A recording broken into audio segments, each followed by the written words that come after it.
Wheels up. Is that the term, right? It's not we're live.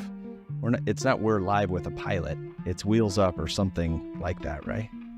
Fight's on. So, all right. All right, fair. So the Essentials Program podcast, Todd Gauthier, I'm glad you're here, buddy. Thanks. It's good to be here with you. You look amazing. Thank you, sir. How many days has it been? 533-ish? Since March 1 of last year. Okay. Retirement looks good on you. Retirement is good. Okay, so wheels up. 99% of the people who are going to watch this or listen to it will not fully appreciate what it's like to be a fighter pilot. So you got to tell us a wheels up story. Probably the greatest job you could ever have. Number one, I would have paid to do it instead of being paid to do it. The great stories are ones that are humbling or you self-deprecate yourself, right? Because it's not about greatness, because there's so many extraordinary fighter pilots, and I wasn't one of them. I was average. But a great story was we're out in the Persian Gulf, and we're flying missions into Iraq. And I was up on the catapult getting ready to be launched off. It was nice. It was before the sun was setting, so you can see the water, and it's a good day. And they shot the first airplane off, which is a propeller airplane. It was called the COD, and they launched him off at about 28,000 pounds of gross weight. And then they drive me up. They show me my weight board of 48,000 pounds. I give them a thumbs up. We wait about 4 or 5 minutes, and then it's our turn to go. They raise the jet blast effector up behind the engines. They come up and tell me that they're putting the intention, so the steam catapult's ready to throw me off the end of the boat at about 150 miles an hour after about 1 second. And I wipe out my controls to make sure they're free and clear, and my engines are at military power. And you let go of the stick and you hold on to a rail up here, so you salute the guy right before they throw you off the end of the boat. And then you hold on. And it's a very exhilarating ride to accelerate that quickly. It forces you to yell expletives. Right. Expletives come out very loudly as you're going down the rail. And then right when the shot ends, you're off the end of the boat. The airplane's doing 150 knots and you fly away. So I was waiting to make that loud expletive that I've said every single time on every launch. And as soon as I saluted and he pushed the button to throw me off the end, it was a very soft expletive and basically, oh my gosh. And as I'm going down the catapult, I remember earlier that day, we just had a briefing in our squadron about soft catapult shots where they don't throw you hard enough for the airplane to fly. And the rule was anything under 100 knots or 3 digits in your heads-up display, if you don't see that, just eject. The airplane will not fly. Just give it back to the taxpayers, and hopefully you don't get run over by the aircraft carrier when you land. So I'm going down the rails. I notice that. I look at my airspeed. I get on the radio to the air boss, which is our controller in the tower. And I say, hey, boss, 302 on Cat 2, going to settle. And I'm going down, looking at the airspeed, going, okay, here comes the end of the deck. There's the airspeed. There's the end of the deck, and I'm 98 knots. So I'm supposed to eject. Well, the airplane rotates automatically. So you let go after it rotates. You grab the stick, and you set an angle of attack for it to try to fly away. Well, my airplane actually falls off the front of the boat. I'm in full afterburner, and I hear, and I yell 302 settling, and I can hear the boss on the radio saying, keep it flying 302, keep it flying 302. And I'm going down, I'm getting ready to jettison the stores, and I'm sitting there going, I need to eject, and I can feel the airplane trying to fly. And this is in how much time is this? Well, it's a second from when they push the button until you're off the end of the catapult at 100 knots this time. All right. And this is probably these are milliseconds. So the airplane falls off the front of the boat, and it gets down into a thing called ground effect, where the air under your wings is compressing against the ground surface, which gives you additional lift, but you can't actually fly out of it because you'll stall again. And so the airplane is at a very high angle attack at the front of the boat, and it's trying to fly. I can feel it, so I don't eject. I probably should have jettisoned my drop tanks right there and gotten rid of 4,000 pounds of fuel into the ocean. But I held on to it, and about another second later, I could feel the airplane start to respond. The angle of attack started decreasing, and then the airplane just roars up, climbs away, and boss says, good job, 302. You good? And I said, I'm good. And he goes, Roger, cleared switch. So I go on and go fly my mission, and we went into Iraq and did our thing. And for about an hour and 45 minutes after that, all I did the entire flight was, okay, I got a mission I need to do. Oh, by the way, what did I do wrong? I screwed up. There's no way that happens accidentally. And so I was tormenting myself the whole way back, trying to figure out what I did wrong, and come back. I land on the boat, which is always fun at the daytime. And as soon as I park my jet, I open the cockpit, I'm jumping out, and the boss is yelling at me, 302, get your whoop up here to the tower. So I sprint back to the radio room to get my commanding officer, because I don't want to get fired and thrown off the carrier without him. So go to the radio room. I get in there. Everybody yells at me to go get in the tower because our commanding officer was called to the tower. So I run to the tower with all my flight gear on, and it's 100 yards up, and then 14 flights of stairs to get up to where the boss is sitting. And as soon as I walk in the door, he looks at me and goes, "Goat." And I'm waiting to be just pummeled right here. And he goes, "Man, I'm sorry." And I'm like, "Okay." And he goes, "Well, just so you know, that talking about the shooter threw you off the end of the boat at a COD setting. So they threw my 48,000 pound jet off the boat with the amount of steam necessary to throw a 28,000 pound jet off the front of the boat." Wow. And it should not have necessarily flown, but it did. And I said to the boss, I said, "Okay." I said, "No harm, no foul. I flew away. We're fine." And he got really upset at me for not being mad. And then he started screaming and yelling at me, told me to get out of the room very unpolitely and I left. And my skipper came up behind me, the commanding officer, and he's like, "Hey, Todd, good job." I'm like, "Wow, God, I'm just glad I didn't screw anything up." But to make a long story slightly longer, it turns out that we had the new F-18s with the new EPE engine, so they're higher performance, higher thrust and afterburner. And the rule of 100 knots was actually written and validated for the older generation F-18s with less powerful engines. So after not ejecting, which I probably should have done following the rules, it turns out that they amended the airspeed, because with the new EP engines, the aircraft actually can fly at a much lower airspeed and recover safely. But wow. I made mistakes in it. Mistakes I learned from, mistakes I got to brief the entire squadron about. But also we changed an emergency procedure that every F-18 pilot that's ever flown since then gets to use and rely on, knowing that the airplane actually can fly at 98 knots at 48,000 pounds. That's a pretty good story. It's just a day on the carrier. Powerful. A lot of life application. You think about how powerful split second decisions are. I wonder how many times in life we are that close, to breakthrough, and our head's telling us to do one thing and our heart's telling us to do something else, and we hit the eject button. It's how many times do we experience things like that where, our head overrides what our heart's telling us and we eject? What would have happened if you would have ejected? I mean, realistically, nobody would have questioned it. I would have trashed a $40 million airplane, and, ejecting off the front of an aircraft carrier, there's a chance you land in front of the aircraft carrier. There's a chance that you land on the flight deck, and there's airplanes with propellers that you don't want to actually go through, or jet intakes you don't want to go into, or I could possibly have gone off to the side. And the good thing is, if you land in the water, there's helicopters that are there all the time, right, ready to pluck you out of the water, and it's something we train for.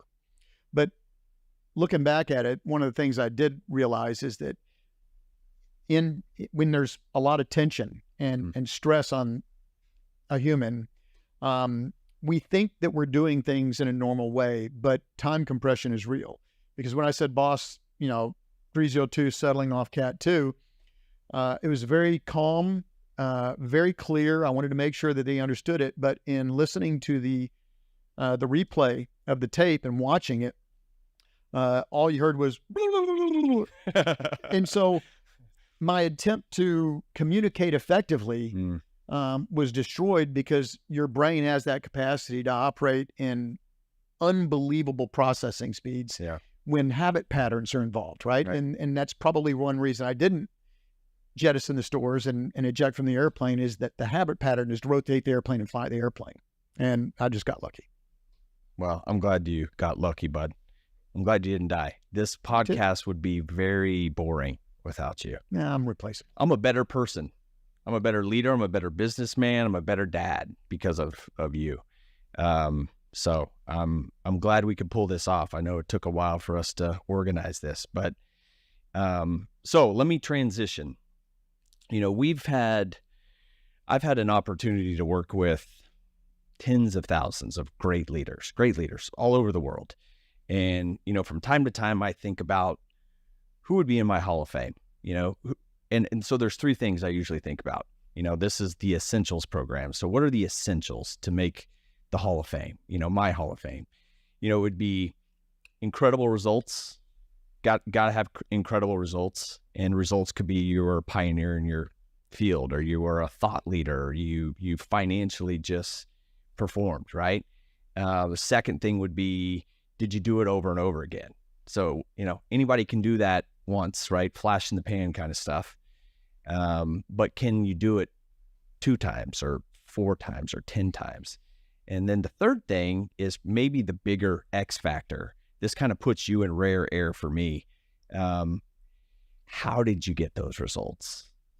It's the how. What was the impact that you had, not only on the customer, right, but the employees, the shareholders, that kind of thing. And for me, that kind of puts you in a unique kind of class of its own, or maybe I only have a dozen people of all the people I've ever worked with that kind of fit in that. So when I think about, those who don't know you, they don't know that you ran billion-dollar businesses, that you started, right? That you built, that you ran. They don't know that you went through dozens and dozens of acquisitions and mergers, that you looked at hundreds of businesses that you didn't pull the trigger on, but those that had a chance to work with you, the hundreds of thousands of people that worked with you or for you, that would run through a brick wall for you. I worked with them, right, alongside of you. You were always that kind of leader, right? No. So what happened? Was there a life defining moment for you? I don't think it was necessarily one moment. I could probably go back and look at my growth as a leader, from being a naval aviator in the very beginning, even all the way back into high school on sports teams. You're taught leadership by coaches, by those players that are natural leaders that, I may not have been necessarily a natural leader, but I did have an ability. But I think there's events all throughout my different careers, learning from good leaders and learning from bad leaders, and then some very specific interventions by individuals, helping to correct bad behaviors, if you will, until eventually I was at a point where I could actually have some formalized training, because there was never an essentials program for me at that point. And it wasn't until later in my career, after I was already a president of several businesses, that I had the opportunity to get some formalized training and actually a coach. And it made me, that was really the point where my leadership went to the next level. And I'll need to be honest, is I've been very blessed to have a tremendous amount of success in life, and it's measured more by my family and my friends, but there was also a lot of financial success at being able to retire in my 50s. It's not because of me, and the credit really does go to our team. It's the people that I got to work with. I have a skill that I can put together great teams. I can help them. I'm behind them. Our employees matter. We created a culture where everybody really wanted to be a part of this team, and what we did mattered. Every day, everybody would come to work excited about what they did because they knew it mattered. It matters in the real world. Yeah. And I think I was the dumbest guy on my team. And I was just lucky enough to have extraordinary people that I learned so much for as a leader, and they made me better. But whether it was a military instructor pilot that taught me a little bit, because as an instructor, when I ended up being an instructor right after being a student, I was not a good instructor. My students hated me. Half of them hated me. Half of them loved me. And it's because I was a poor leader. I recognized talent that met a certain threshold, and that threshold was higher than probably it should have been, because we all think everybody's just like us. Yeah.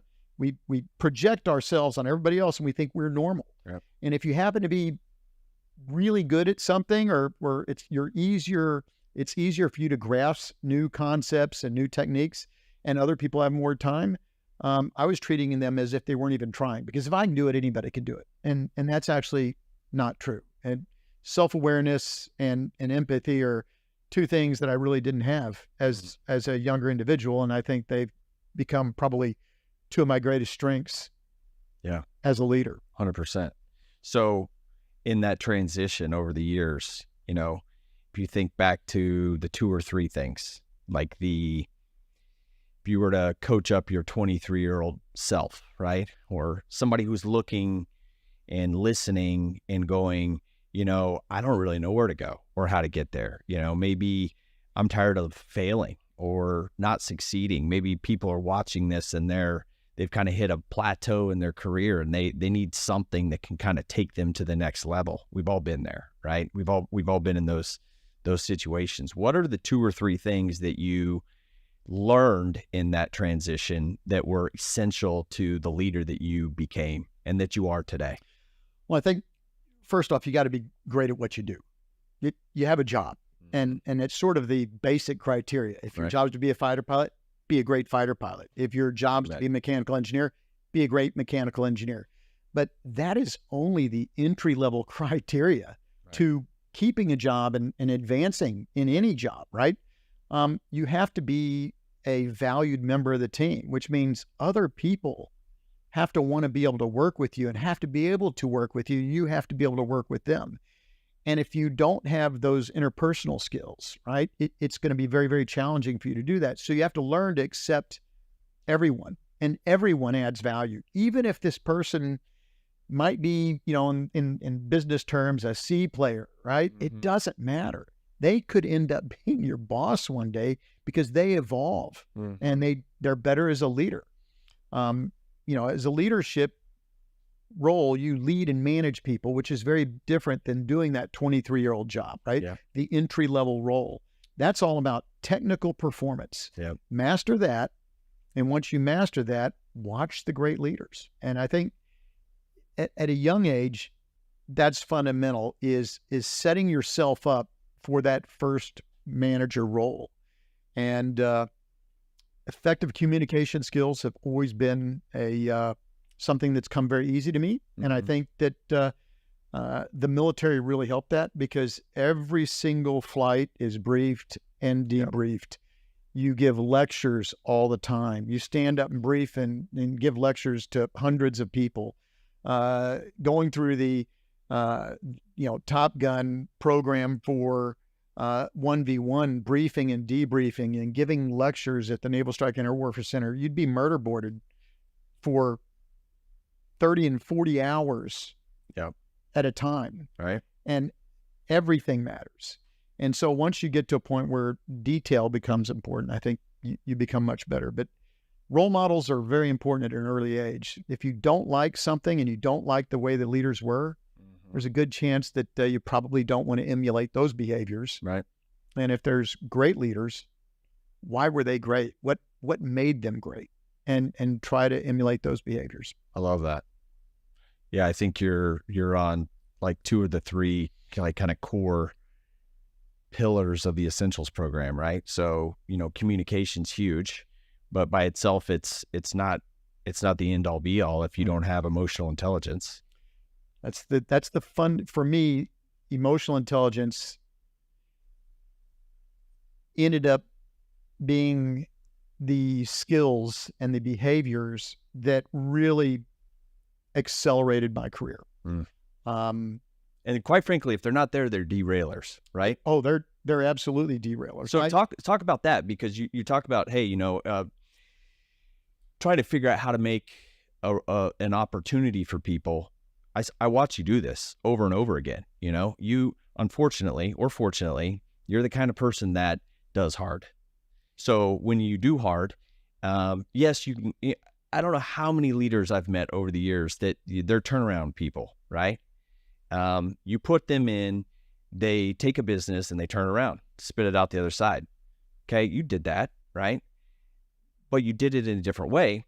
And when you do that over and over again, then you get phone calls often that says, hey, that other big problem we had in the organization, that's now your problem, right? So now you basically inherit an entire organization, a brand new culture, a bunch of leaders, a bunch of individual contributors, a bunch of folks that maybe haven't had a shot yet.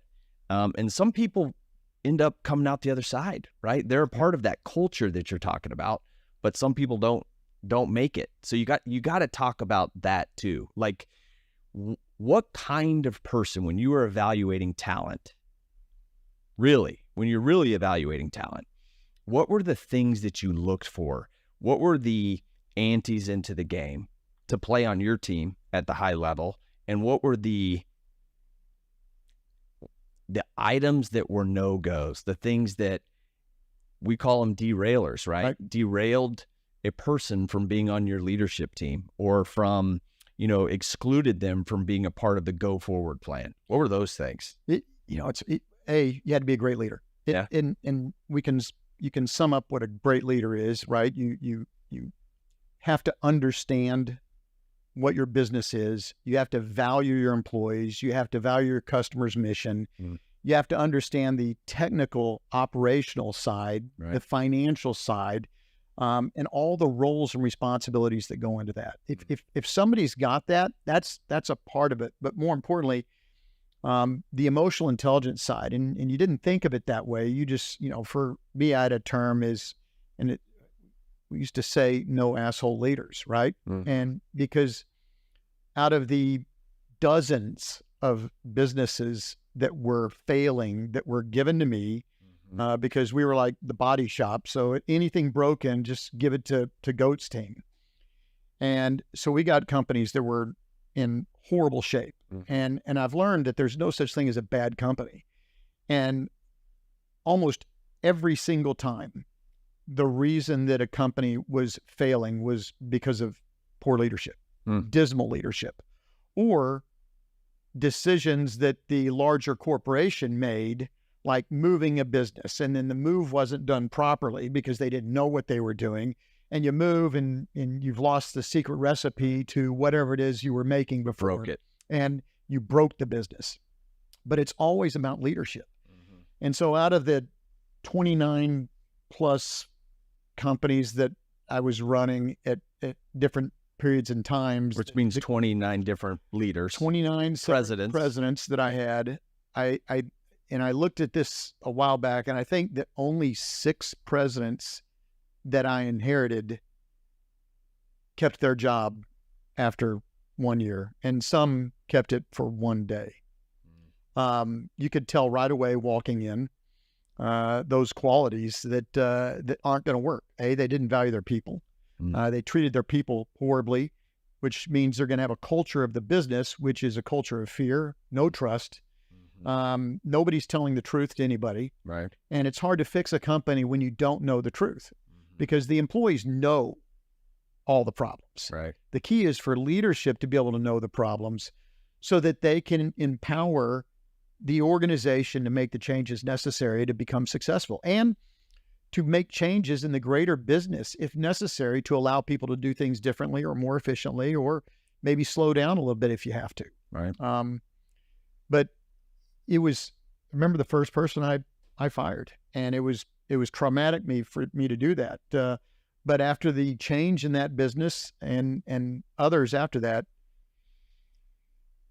removing poor leaders and the majority of those leadership traits were associated with emotional intelligence.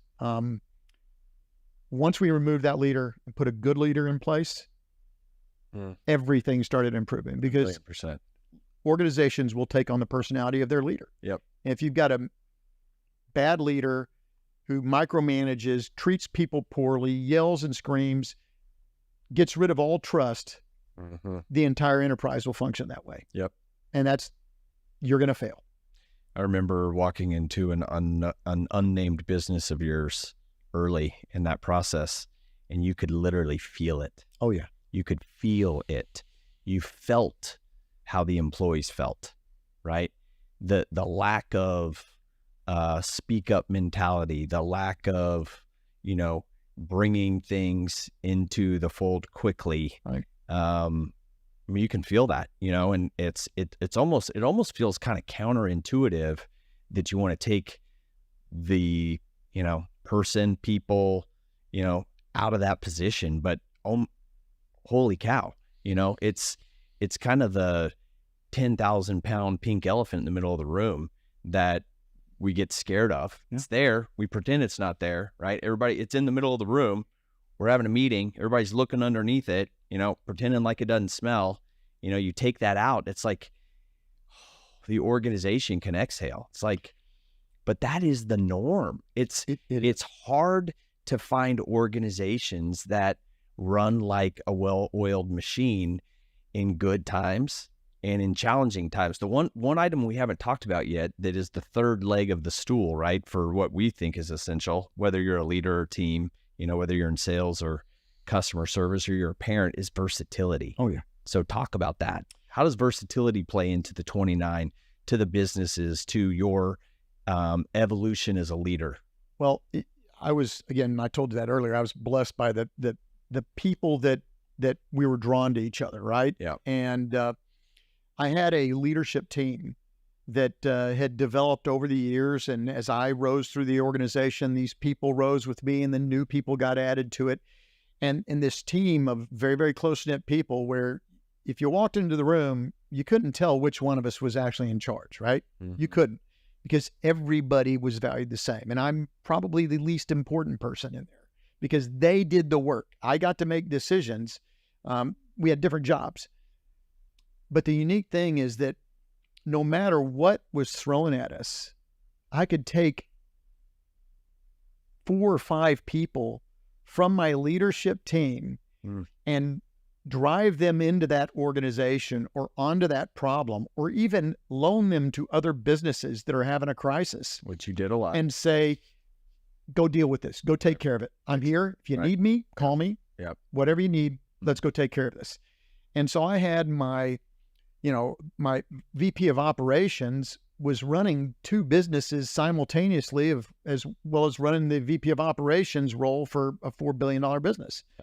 I had one of my sector presidents that whenever I had big problems or somebody else had problems, I would loan Don out to other businesses to help many times go get fixed. Right. And so anytime other people had problems outside of our enterprise, we volunteered our team up because we had the capacity, and it was because of the versatility, is the depth and breadth of the knowledge that people had. The breadth was incredible because if I lost one of my team players, whether it be my VP of engineering or my VP of operations or one of my presidents, there was someone else that could fill in and take on that role as well.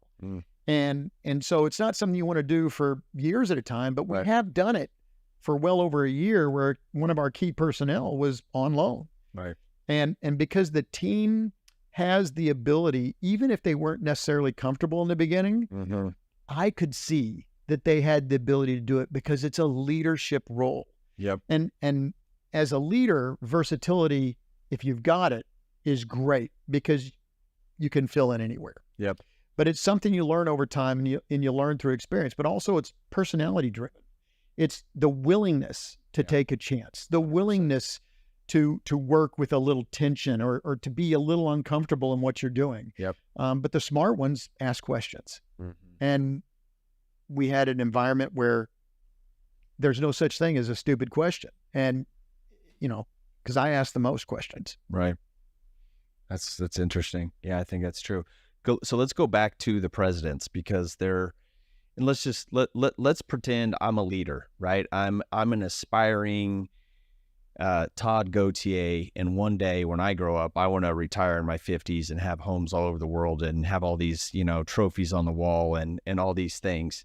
And I inherit a business, and I'm trying to figure out, I don't know if this president is a future president, but they have a lot of talent. And if we could put them here, like if you think about your ability to disseminate talent, to understand how to get the most out of people, what were the essentials for you when you were in that kind of role, where maybe somebody wasn't a president a year from there, but they were taking on new roles where they were able to flourish? Because you got a lot of people,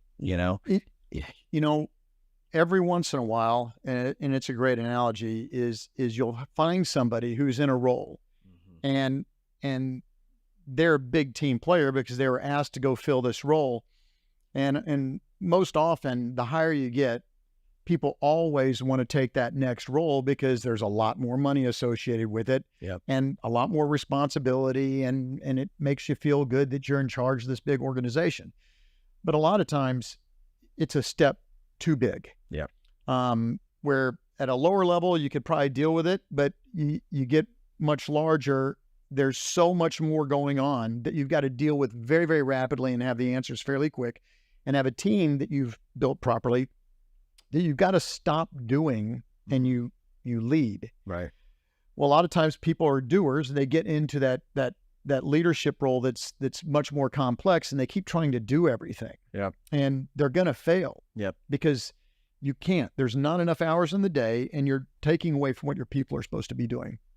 But quite often what I've seen is people get promoted beyond their capability. And it's not that they're bad. And it's not that they're not of value to the enterprise. It's just they're in the wrong role. And in one example, and I've got several examples of this, where I had a business, several businesses were given to me, a peer of mine, and I had a tremendous amount of respect for him because he was extraordinary at strategy and business development and sales, and he knew his market domain better than anyone probably in the world, their customers and what their customers needed. But he was a president of the business, and he was really focused on just being that head of strategy and business development, but he's the president. It wasn't working, so I sat down with that individual and I said, hey, listen, I don't think you're the right person for this role. And it's an uncomfortable thing to do until you've done it 20 times, and then it's for the best. And I sat down and said that, and I said, hey, listen, I want to keep you in my organization. You're extraordinary. This is what you're great at. It's what you spend the majority of your time doing. Let's take that role. I'll keep paying you exactly what I'm paying you. Your benefits stay the same. Your title's going to change. I'm sorry, but I need you to run this for me. I need you. And you're going to be extraordinary. And he was disappointed. Because everybody, you think you're failing, but you're going to fail if you stayed there. But he got into that role and flourished and just killed it. And, just like 3 months after that, he and I sat down and we were talking. I did a lot of talking with my guys in bars with beverages, because you get them out of the work environment, you get a lot more truth. And I said, so how's it going? He goes, man, Todd, I am so happy. I love my job. I did not know how much I was not enjoying what I was doing. He was a different. And he said, thank you. And I've gotten thank yous for demoting people a dozen times. Yeah, he was driving himself into the ground. He was killing himself. Now, I will say I made a mistake in that example. I hired somebody that I probably shouldn't have hired in that role. And this is one of the things that I think that helped me be successful that I don't see a lot of other leaders doing is I picked somebody and put them in a role, and I watched them for 3 months, and I went, oh my gosh, I've made a terrible mistake. What you often see in businesses is that to lay off or fire someone or remove someone that you put in that role is you admitting that you've made a mistake. And there are so many leaders out there, senior leaders, that refuse to ever admit that they make mistakes. Yeah. I make mistakes all the time. Yeah. And I decided, man, I've made a mistake. I went out and found a different leader, someone that I knew, someone that had grown up in our enterprise, that I knew could fit this role.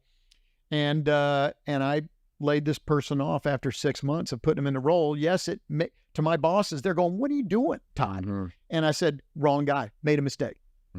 This person's going to do the job effectively." I said, "No way to fix this person in the time we need to run a business, because you can't fix them while they're running an enterprise, because, revenues, EBIT, and cash matter." Yeah.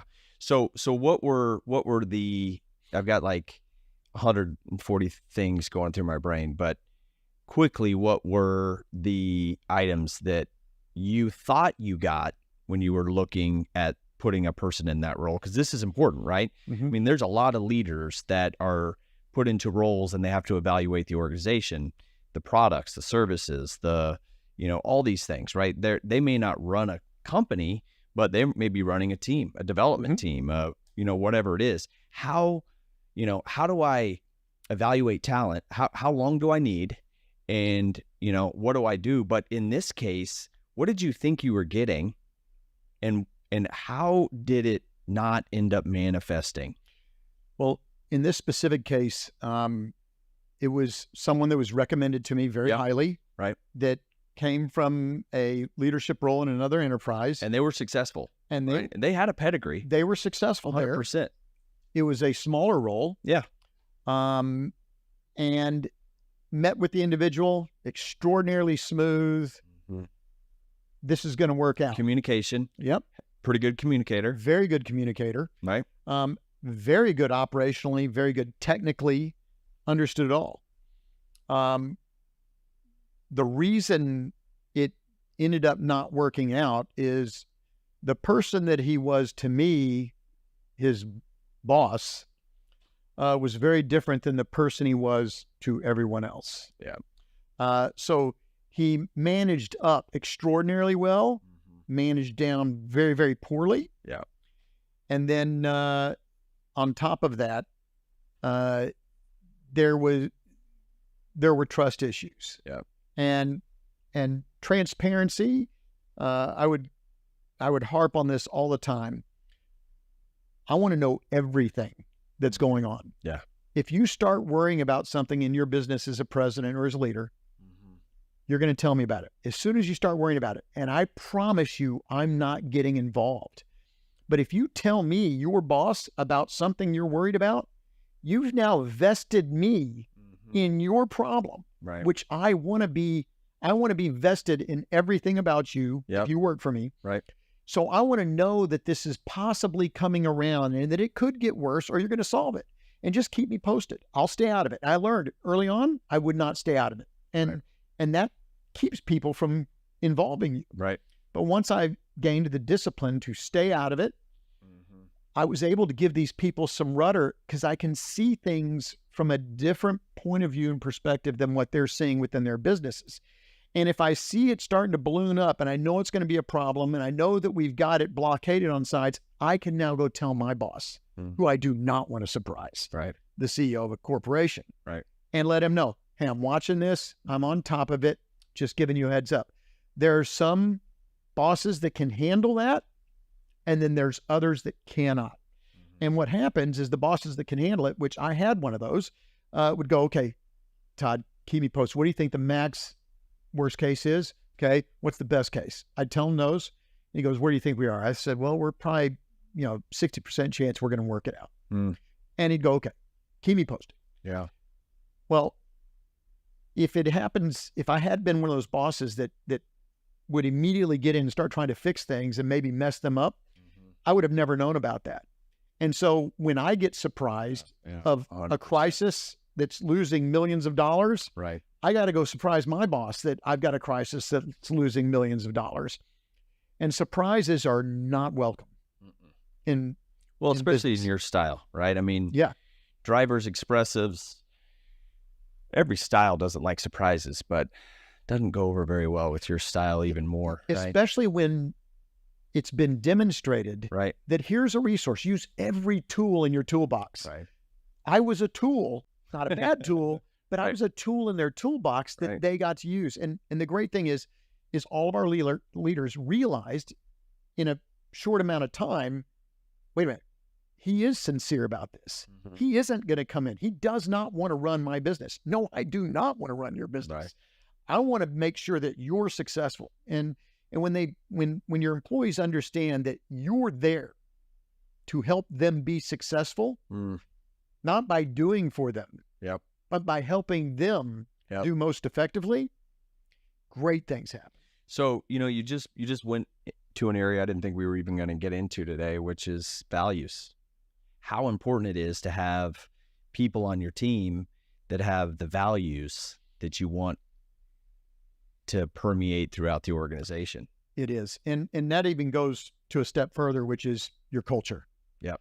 Um, Because it all I'm affects a true believer in the saying that culture eats strategy for breakfast. every day. You could have the best strategy in the world, the best people in the world. If you've got a bad culture in the business where there's no transparency, where people are No trust. berated, there's no trust, that business is not going to be successful. Not long term. And we found out the real recipes for success is to create a culture that values the employees. So when they come to work, they know they matter, right? Mhm. What I do matters. And they also know that our customer's mission is incredibly important. The Department of Defense, national security, Yeah. it matters. And they got to see how their individual efforts directly contributed to our nation's security. And that's when you get Huge. stories of a Marine, first lieutenant talking about a piece of equipment that we built that they used and it saves their life, or they used it and saved a lot of people's lives. It changes your perspective on going to work every day. Yeah. So values are fundamentally important, but values are a double-edged sword. What do you mean? Well, you can get online and look at every corporation's values, and almost every corporation uses the same set of values that every consulting firm tells you need to say these are your values. Mm-hmm. And the problem is, if you say these are your values and you don't live your values every single day, your culture now is going to be dramatically impacted, and your culture is not aligned with your values. Right. So I don't care if you have one or two values, live them. Right. And we didn't call them values in my enterprise, right? Yeah. And do you remember what we called it? Yes. What? Ethos. Our ethos. Yeah. Right. I know we helped design it. Who we are. Right. Who we are. Right. And what matters to us. And it was real, and it was authentic, and it was your business. Everyone lived it every day. It had to be. Everyone lived it every day. Yep. But we had corporate values, right. and they were bigger words, but our behaviors and our actions and our beliefs tied into those corporate values. But we defined them, I think, much more clearly into behaviors and what really matters to us. Yeah, I think that's important. So, a lot of our Fortune 100 companies, they're massive, right? Oh yeah. They have many different tentacles, most of them global in scope. And that's huge. You always have locations, right? So Latin America, corporations' values are this. Those are good, but we kind of want our own DNA. I think you hit an important piece there. They can have their own DNA, their own ethos, but if it's different than this, if they don't map into that, how does that end up affecting the culture, the performance appraisal system, the customer? How do those things start showing up in real life? It depends if they're different in a good or a bad way. Correct. Right? Yeah. If at the higher level they have these integrity. grand high values that they truly believe in and they truly live. And as you're going down the waterfall in the organization, if there's a place that stops believing that, and that their goal is to take advantage of the customers and treat the employees poorly, their culture goes down to that level and it stops. But the real culture of the company is going to be what's going on down below that, right? And you don't have alignment. And it's just like, what's the difference between a horrible crew team and an extraordinary Olympic crew team? It's that every single person is working in synchrony, rowing in the same way, with the same tempo, with the same level of effort. Rhythm. That's right. It's like the company's 1,000 kayaks, and you throw them in a lake and you say, let's go. Well, they're all going to be paddling in different directions. And without a system of guiding values and vision and your culture, your goal is to get everyone aligned and everybody rowing that same direction so that we can actually get somewhere. Yeah. But there's also times where the higher level of a company, the culture may not be good. And any individual leader along the way can become a buffer point and change the dynamic for everyone below that person. Just because, if an enterprise doesn't value its employees and it wants to pay them as little as possible, it's trying to squeeze every ounce of work out of them, trying to take advantage of them in overtime hours or whatever that they're doing, not letting them take their, paid time off if they have that coming to them. There's so many things that a company can do. Right. That to be successful, a leader can say, hey, that's not going to work. That doesn't work. That leader can become a shield, if you will. Yeah. And you can still treat your employee population within your enterprise, within your responsibility zone, the way you believe you should. 100%. And so the culture of the company, there might be 3 legs on that stool, but 2 legs might be not good, but you can ensure that you've got 1 leg that's really, really good and it's going to survive. But the problem is if that leader ever leaves, if they don't promote from within and get somebody within that same enterprise that lives those values and those norms and behaviors, someone comes in from the outside or someone comes from another location, it can be destroyed overnight. So I think for someone who's watching this or listening to this and they're going, okay, I'm in an organization that may not be investing in me, may not be developing me currently. A lot of companies aren't training, aren't developing, aren't necessarily doing some of the things that they used to do even prior to COVID, right? But I aspire to be great. Yes. What advice do you, because let's be honest. What time do you wake up in the morning?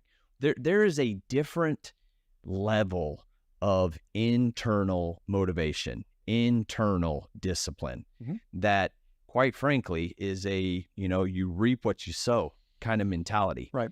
And, I find that today we're still in a world where if you decide you want to be great, you can be great.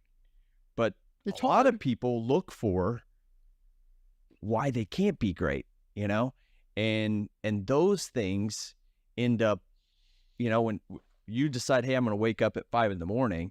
and somebody says, I'm going to do that. And they do that for a week. And then it's cold, right? Yeah. And they're in their bed and it's cozy and the alarm's about to go off at 5 o'clock and they go, yeah, I don't know if I want to do that today. Since I've known you, I don't know how many times I talked to you and, we got an 8 o'clock conference call with a global team and you're walking in, I'm thinking you're late and you just spent 2 hours in the pool, right? You woke up, you were swimming laps for 2 hours. Like, help me understand if I really want to change the game, because this course, right, the Essentials program, this is not for the person who's perfect. This is not for the person who already knows everything. This is also not for the person who just wants everything handed to them, but if I work, if I put my time and energy into something, right, I want it to multiply. I had no formal training. Right. So, and I had nobody in large organizations. Your direct supervisor probably cares about you. Right. And they either care about you that you're really good and they're worried you're going to take their job. Mm-hmm. And so they're not going to try to help you. Or they could be the more rare individual that sees something in you that's special and they're going to try to help you get advanced. One of the tools I used to make sure I could get to where I wanted to go was, and I preach this to my team, and I've told it to everybody that's ever worked for me, is every Friday. Well, first off, you ask somebody, hey, how important is your job? You doing good at your job? And they go, oh, it's extremely important. So your job's very important. Yes, it's very important. How many hours a week do you spend on your job, to be exceptional? And they go, oh, I do 50 or 60 hours a week. I'm supporting my job. So you spend 50 or 60 hours a week trying to do great for your job, and you're only paid for 40. And they go, yeah. I go, that's awesome. So let me ask you something. What's more important to you? And don't tell me the answer that you think I want to hear. Tell me the truth. What's more important to you? Your family and your future success and your financial success and your where you want to get to in life, is that more important? Or is this company being successful this quarter more important? Mm. And they stare and they know the answer. And it's like, no, just say the answer. Mm-hmm. To you, the most important thing should be you and your family. Right. And where do you want to get in life? Do you want to be the CEO of a multi-billion-dollar company? Do you want to be a vice president of business development, which was my first goal of one business? Right. And they go, well, yeah, of course that's more important. Awesome. How many hours this week did you spend on that goal? Right. And they go, none. And I go, okay, I'm going to give you a simple rule. Every single Friday, start with 1 hour on the clock while I'm paying you, as long as you're not a direct charge individual, right? Because that would be illegal, right? If you're a salaried individual that's exempt, take an hour. Mm-hmm. First thing you do is write down, what are your goals in life? What do you want your life to look like? When do you want to stop working? How much money do you want to have? What is your family life like? Mm-hmm. How much time are you spending out? What do you want? Define it. Write it down. Draw a picture of it so that you can see that clearly. And then once you see that and you write a date on that, you back up. And it's the same thing with strike planning. I was a strike leader, right? I theoretically wrote the book on strike planning. So you have a target, and the commander, National Command Authority, the president, gives you a target. This is the target. Mm-hmm. Here's what I want you to do. Yep. And here's how much of it I want you to do it to, and here's how long I want that thing to not be usable again, and no blue losses, and here's the assets you can use. And I'd go sit down in a room with some other people, and we'd spend as much time as we could, every minute that they'd give us, coming up with a plan that satisfies the commander's intent, gets us to our objective with all the criteria that they have, and then we deliver mission success. And you work backwards from the target. Mm-hmm. Well, your life goal is your target, and define it as clearly as you can with multiple perspectives.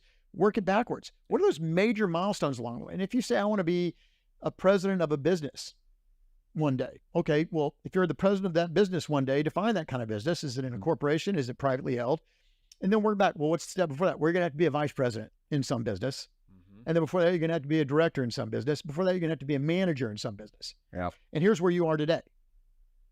So you now know your next step is, I got to either go be a manager or somehow skip that level to be in this next role. Yep. Now, it could be a role that exists or a role that does not even exist. But then once you have that, that's your goal. Try to put a date on it when you'd like to get there. And then every single week, what did I do last week that got me closer to that milestone? And then what am I going to do this coming week? And a big part of that is building networks, right? Who is on your team? Yep. Who is there helping you be successful in promoting you, either in a premeditated manner, right, or without even knowing that they're promoting you and supporting you? Who's out there that's going to speak favorably? Do you have those relationships? If you don't, relationships are everything. Yeah. Especially as you move up in your career. Mentors. Yeah. Mentors. You don't know it, but I have used you Mm. very effectively. You have helped me incredibly as an individual, as a person, as a leader, not as a mountain biking guy, No. but you've helped a lot. And relationships are based on adding value. Yeah. And we both add value to each other's lives. And that's, you add value to your employees' life. And hopefully they are adding value to yours as well. And frankly, I just love helping people. Yeah. So I love that. spend time. Yeah. Spend time on your goals and objectives, not just your company's. Yeah. I Because think. if you're not, you're going to go 20 years Yep.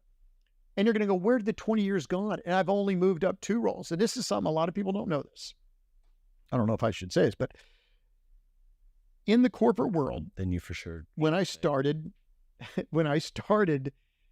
at L3, which became L3 Harris, every job I had, every single role I had from day one until I received my last job, which was a segment president reporting directly to the CEO, running a lot of businesses.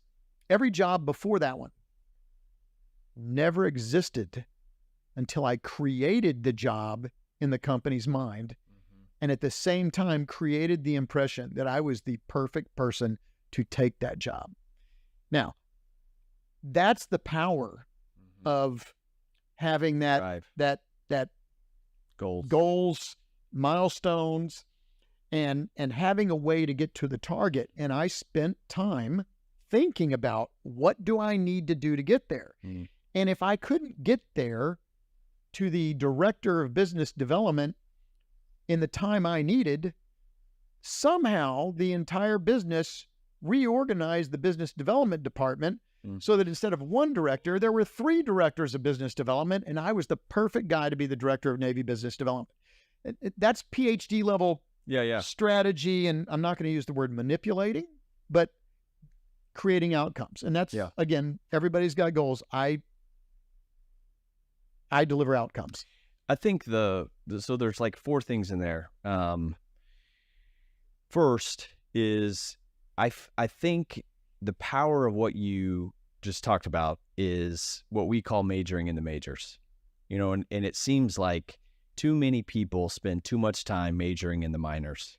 Yes, that's a great way to put it. And then they get to the end of the road and they go, where's my family? I spent all this time and energy on all this stuff so that I could go, retire into the sunset and this fairy tale ending, and it's not there, and I think a lot of people look at people like you that have been uber successful, right? They've run companies. I mean, you've retired, but you have as many businesses now. You're invested in all these things. You're giving to charity. You're involved in, I don't know how many philanthropic efforts. And yet your family's incredible. Your relationships outside of work are incredible. And people think, oh, that just happens for some people. No, it doesn't. You have to be intentional with your life, with your, health, with your relationships. And I think there's a lot of value in what you just created. And I think a lot of people just want the easy button. They want the easy button. They think, well, I want to be like Todd when I grow up. But they're not majoring in the majors right now. They're not mapping out those things. They're not taking control of their own destiny. They're not making it happen. They're not coming in early, and yet you can do these things if you, major in the essentials. I absolutely agree. And I think there's a bit of this, like there's great pasta sauce and then there's unbelievable pasta sauce, right? And it's sort of like jobs. When you get out of college and you start your first job, get the first job. That's all that matters. You want to be employed. You want to be making money. You need to make money. And it's easier to get a job when you have a job, right? Yep. It's just about have a job. And then you're going to learn something and you're going to get good at something, whatever it is. And then you can refine from being, I just want to do this kind of a job to I'm going to do this job. Yep. And then I'm going to do this job. And then I'm going to lead people doing this job. And as we move up that, you can do it one of 2 ways. It can be just any job, which you're going to find if it's just any job, probably just guessing, pulling it out of my hat, is 90% of the people, if they're just doing any job, they're going to put in 80% effort into it because it's enough. Mm-hmm. And they're only going to get 80% out of it. I lucked into, and it wasn't intentional, but the type of person I am made it intentional, is that everything I've ever done in my life, everything I've worked on, every job I've had, I've been extraordinarily passionate about it. Yeah. And I was able to leverage that as a leader as well. I was a fighter pilot. I was hiking in the mountains and, hills in Arkansas as a junior in college and didn't know what I was going to do in life, although I did not want to be a banker and I didn't want to be a doctor, I didn't think. And 2 Marine Corps F-4 Phantoms flew through on a low-level route at about 400 feet above the ground, a little bit below where I was, and I could see the little dude's head in the cockpit, and they just screamed by, flew by before I heard them, and then the sound, just shook me. It was one of the most exhilarating things I'd ever experienced in my life back then. And I went back out for the next, 5 days we were there waiting to see him again, saw him one more time.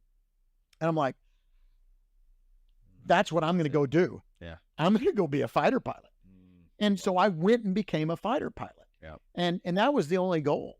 And I spent, a little over 14 years flying F-18s off an aircraft carrier, seeing the whole world. And I learned so much. And I learned my expertise was strike warfare, strategy, weapon systems, and leadership. So I got all of that out of it. And I went to the airlines for a year until 9/11, got laid off, and I really did not like that job.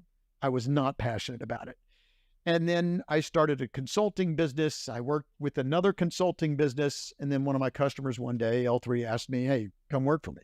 Please. And it resonated with me because our customer were my brothers and sisters in the military that are risking their lives for all of us. And I'm passionate about that. I mean, it tears me up thinking about it, that people are willing to do that for us. So, and this is a separate discussion we'll have at some point in time, but if you can take your gifts that you were given when you were born, whatever those gifts are. Yep. Everybody has them. Accentuate those gifts.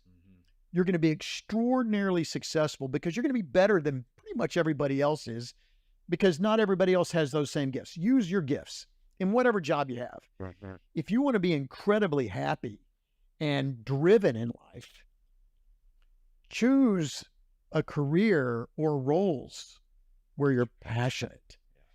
And I think that once that passion button kicks in, you wake up at 5 a.m. every morning. You stay awake till 11:30 at night. When you're tired, it doesn't matter. Right. You end up loving what you do. And I was paid my entire career for doing something I loved. And what I did mattered. Right. So, but again, unless you can master some fundamentals, moving up and achieving your goals, if you set lofty goals, is going to be very, very hard. Yep. And I'll say that all of these things that we've talked about, whether it be communication or emotional intelligence or being versatile, they most definitely apply to your professional life, your professional career. But they also apply at home, because everything I learned about leadership has made me a better father. It's made me a better husband. Yeah. It's made me a better friend. Yeah. And, so you're going to get returns one way or the other. I wish I had somebody that could mentor me along the way. I had individuals. It was not formalized like the Essentials or any of the other tools that are out there. But I think it would have accelerated my accelerated trajectory, if that makes any sense. It makes total sense. You're amazing, buddy. True friend, a mentor, incredible father. I think the takeaways as we wrap up, because I could keep going on and on, is how important in life, whether you're in a for-profit business, a nonprofit business, if you're not even in business, you're just evaluating your life, how important it is to have your head and your heart connected. When your head and heart are connected, absolutely, the world's your oyster. It's when those things aren't in sync, when you're just going off of the knowledge, right? You're looking at the world around you and you're trying to make sense of it with only your head, and you're negating what your heart's telling you, that the engine is actually right. The airplane wants to fly. Don't punch out. Breakthroughs 1 second away. You got to trust your gut. You got to trust your heart. Yes, it feels weird, right? You know that you're not supposed to be in this business, and everything in your heart's telling you leave, right? Go start your own thing, and yet you hit the eject button too early. Yep. You're in a relationship at home and things are hard, and you want to hit the eject button. But incredible things happen when you can figure out what you love, what you're passionate about, and you can put everything you have, not only your head, but your heart into that. And great things are going to happen. Absolutely. I think the only thing I'd add to that for me was a part of it as well was having people that you could trust, that you could talk to, and that would provide you feedback. The first one, my wife, I get a lot of feedback from her. Yeah. She's not shy about telling me the truth about myself. But one of the blessings that I had at work is we created such trust between myself and my direct reports that we'd have a meeting, and in the meeting I'd get done with the meeting and I'd be sitting there afterwards going, man, I think I probably interrupted that person a little too many times. I knew what they're going to say. I know the answer. It's not going to work. And I sort of maybe cut them off, and I'd walk into one of my guys or gals' offices and say, hey, was I being a bit of a jerk in the meeting? And they go, yeah, you were, but you stopped it. And I go, okay, next time will you please, look at me or kick me if I do it? And they go, yeah, I would have, but I was 3 seats over. Okay. Yeah. All right. I'm sorry. So you've got to be able to take your shields down to where you're not offended when people tell you the truth. Never get upset with somebody giving you constructive criticism. Yeah. Seek it out. Yeah. Because, like you said, that has been one of the greatest things that has kept me in line. Yeah. So that I was doing the right things, and having the family be an important part of the life, and the friends, right? Because they're going to make sure that they know your heart. They don't always know your head. And they can help keep you shooting straight. Okay, so when you think about the Essentials program, I mean, there's a lot of things like this, right? I think one of the unique things is we've had over 40-something years dealing with corporations all over the world, right? Every industry, big and small companies.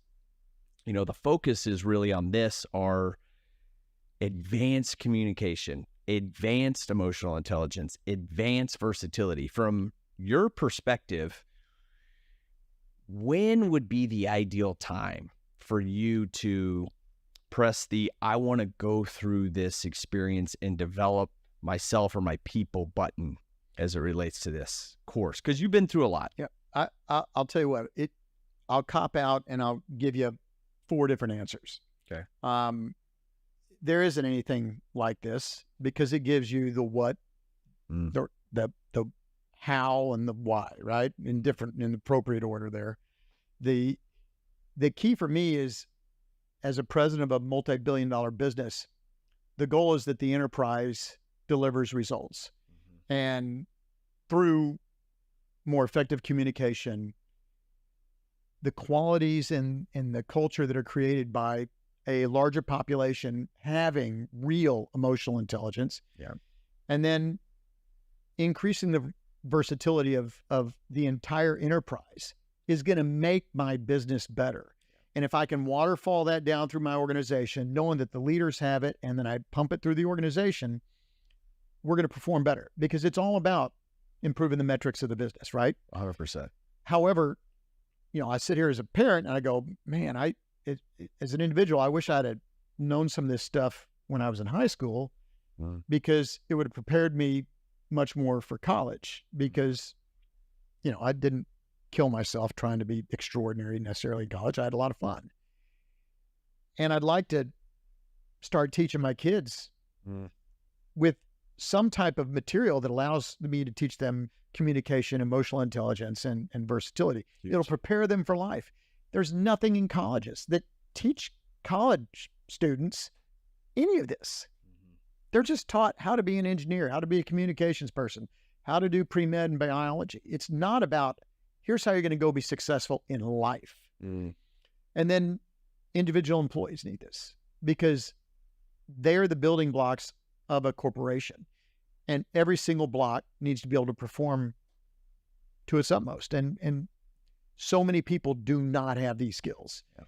And they're not going to reach their goals as an individual until they master these, because they're going to be derailers.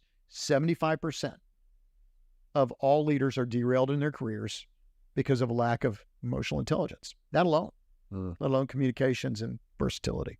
It's huge. Yeah. Okay, buddy. Love you. You too. This is part 1. Let's do this again. Anytime. All right. I can talk about anything.